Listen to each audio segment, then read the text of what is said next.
জামায়াতে ইসলামের আমির ডক্টর শফিকুর রহমানের পর এবার দলটির সেক্রেটারি জেনারেল মিয়া গোলাম পরোয়ারের এক্স অ্যাকাউন্টে সাইবার হামলার অভিযোগ উঠেছে।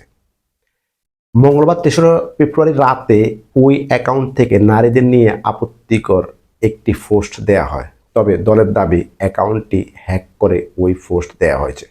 কী ধরনের পোস্ট দেওয়া হয়েছে তা জনসম্মুখে এখনো আসেনি। তারা দাবি করেছেন যে সাথে সাথে তারা পোস্টটি ডিলিট করে দিয়েছেন।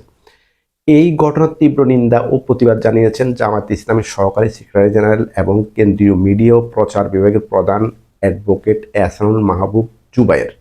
এর আগে সম্প্রতি জামায়াত আমিরের এক্স হ্যান্ডেল হ্যাক করে নারীদের বিষয়ে আপত্তিকর পোস্ট দেওয়া হয়। তা নিয়ে সারা দেশে হইচই পড়ে যায়। সেই বিতর্ক এখনও চলমান। এখন প্রশ্ন হলো, যেখানে সারা বিশ্বে নামি দামি বড় বড় রাজনীতিবিদ, রাষ্ট্রনায়করা ইলন মাস্কের এই যোগাযোগ মাধ্যমটি ব্যবহার করে, তাদের এক্স অ্যাকাউন্ট হ্যাক হয় না। শুধুমাত্র বাংলাদেশের জামাত ইসলামের আমিরের এক্স হ্যান্ডেল, জেনারেল সেক্রেটারির এক্স হ্যান্ডেল কেন বারে বারে হ্যাক হচ্ছে, সেটাই হলো প্রশ্ন।